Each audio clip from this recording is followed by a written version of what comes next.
Here we have the basic online marketing funnel that we covered in a separate video, and the components are obviously reach, engage, convert, and acquisition, which means to create a new client.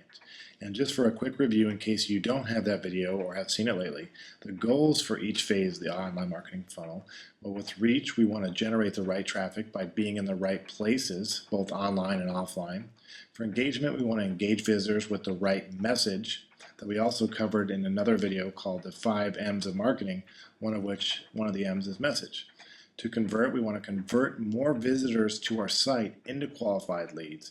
And then finally, the goal of all this is to obtain more of the right target customers. And the tactics we use to do that, well, for reach, we use search engine optimization, pay-per-click, or even offline or other forms of advertising. For engagement, it's all about our web design, our blogs, content, and video, and the components that we put in place to ensure that our visitors and target audience and customers stay around once they reach us. To convert, we use offers, traffic magnets, things like ebooks or videos to give people a reason to contact us right now. And we measure client acquisition with intake forms, trackable phone numbers, and nurturing. Those are the tactics that we use. So how do we measure the funnel? How do we measure that online funnel? Well, in terms of measures regarding reach, we look at our search rankings, where we're ranking on Google for those top terms. We also look at our website traffic. For engagement, we look at time on site, page views, or social shares. These are indicators of how engaged people are. And for conversion, we look at, well, how many leads we generated, the web leads, the contact forms, or phone calls that were generated from our marketing. And finally, it all ends and it all filters down at the end of the funnel into appointments, bookings, and actual sales occurring.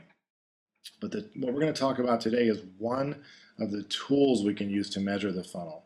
So the thing that we would use to measure reach online, well, we use a tool called Raven Tools, or even a simple Excel spreadsheet. If you look to the left, we're talking about measuring our search rankings. It's important to know where we are. If I'm a Mexican restaurant in Denver, if I'm on the third page of Google for that term, I might have a much different amount of leads and customers than if I'm number one.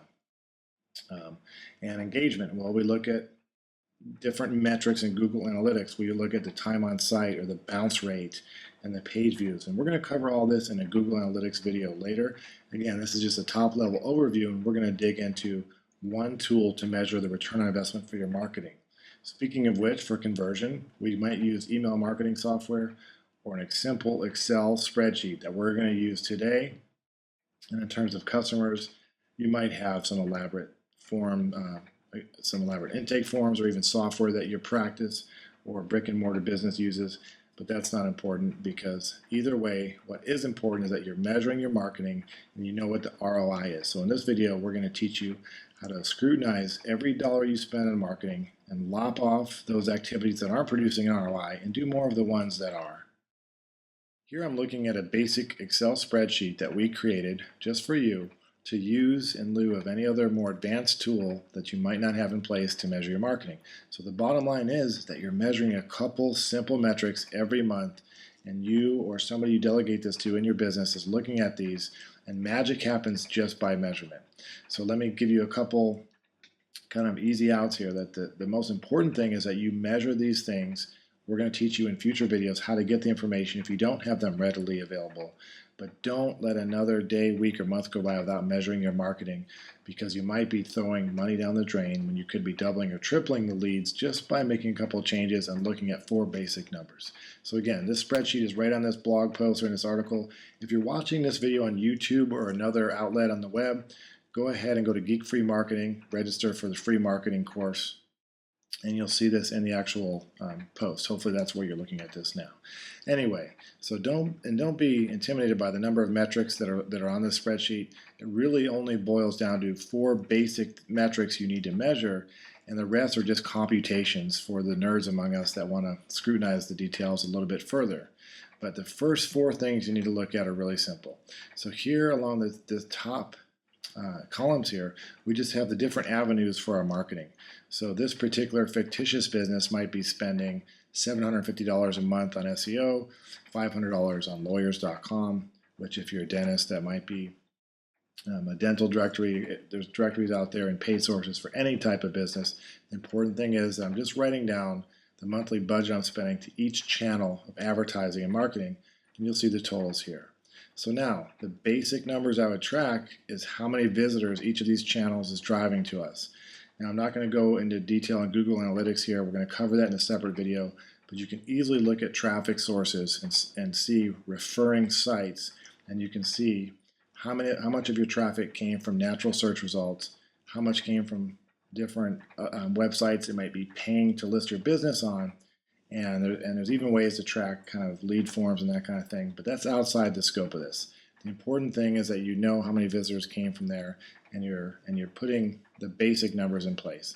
The most important ones, though, even if you don't track anything else, is that you have your budget in place and you know how many phone calls, web leads, and the total number of leads you're getting from each of those. And let me tell you why that's important.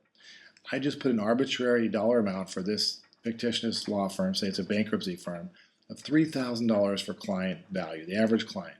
So if I got, let's see, 10 web leads, total leads 9, sorry, 8 phone calls, 1 web lead for 9 leads and 2 customers, well, the total sales were $6,000 from SEO.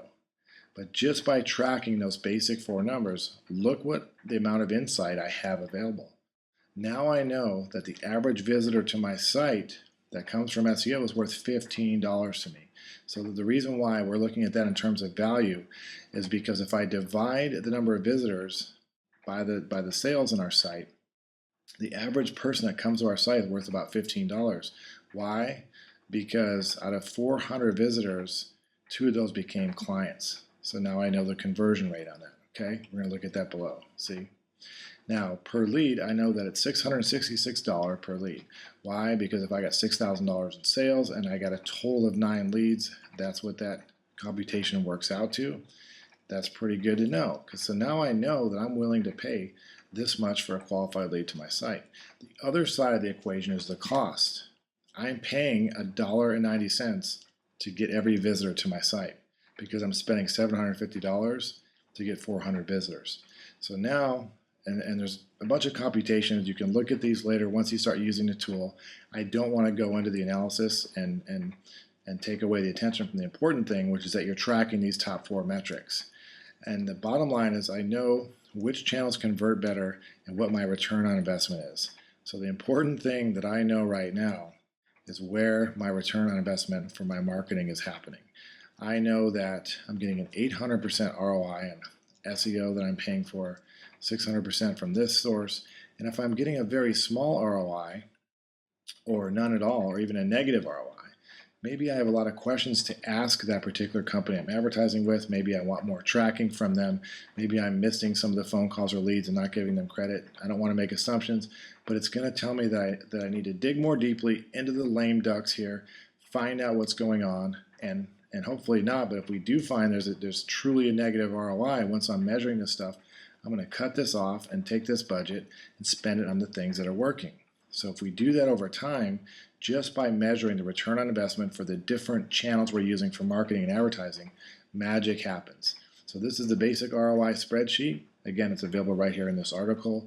And if you need help in using a trackable phone number and want resources, look under the resource sections at geekfreemarketing.com. And there's also videos available on how to, for real basic usage of using forms for your WordPress site or installing Google Analytics or any of the other tools that I mentioned here. But the bottom line is that you're just every month, somebody on your staff is looking at the number of leads you're generating compared to the cost you're spending and what the sales are and measuring the ROI. Thanks and have a good day.